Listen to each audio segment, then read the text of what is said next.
You finally get the promotion, the offer, the recognition you wanted. And instead of relief or excitement, you feel a knot tightening in your stomach.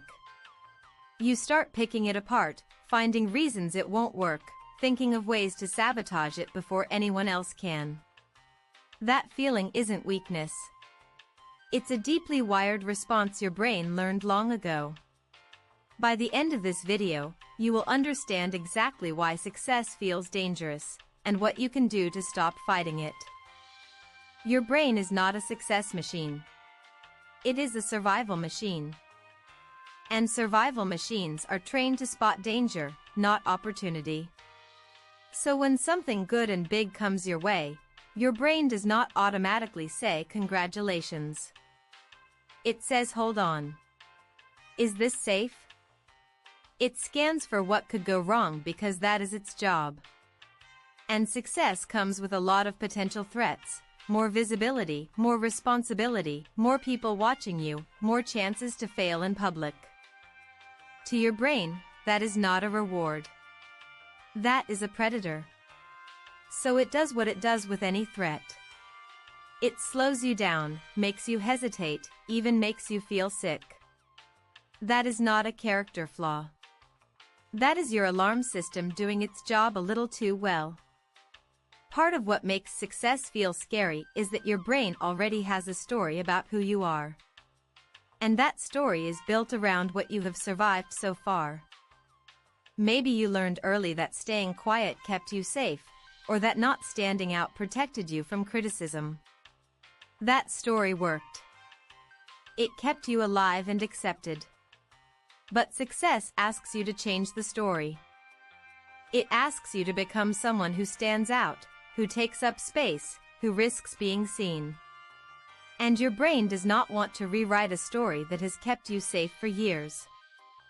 It would rather stay small and safe than grow and possibly get hurt. So success feels like a betrayal of your old self. You are not afraid of winning. You are afraid of losing the identity that has protected you your whole life. Humans are wired for belonging. Back when we lived in tribes, getting kicked out meant death. So your brain treats rejection like a survival threat. And success can trigger that fear hard. When you change, especially when you rise, the people around you might react. Some might be proud. Others might pull away, get jealous, or make jokes that sting. Your brain notices that possibility instantly. It knows that every step up could mean losing someone below. And rather than risk that loneliness, it tells you to stay put. It makes you feel guilty for wanting more. It whispers that success is selfish, that you will become arrogant, that you will lose your real friends. That is not sensitivity. That is your tribal brain trying to keep you connected to the group, even if that group is holding you down. There is a quiet terror in getting what you want. Because once you have it, you have something to lose. Failure is actually easier for your brain to handle in a weird way. When you have nothing, there is nothing to lose. You can take risks because the floor is the worst that can happen. But success raises the floor. Now you have the job, the relationship, the reputation. And your brain says protect this. Do not risk it. So you stop taking the chances that got you there in the first place. You hold back. You play defense. You start small again without realizing it. The very thing you worked for becomes the thing that traps you. That is why many people peak early and coast. Not because they lost ambition, but because their brain got too scared to lose what it finally had. There is one layer underneath all of this that ties everything together. Success does not just change your life. It changes who people expect you to be. And if you do not feel like that successful person inside, you feel like a fraud. The moment you get the success, you start waiting for everyone to find out you do not really belong. That is the deepest fear of all. Not failure. Not losing friends.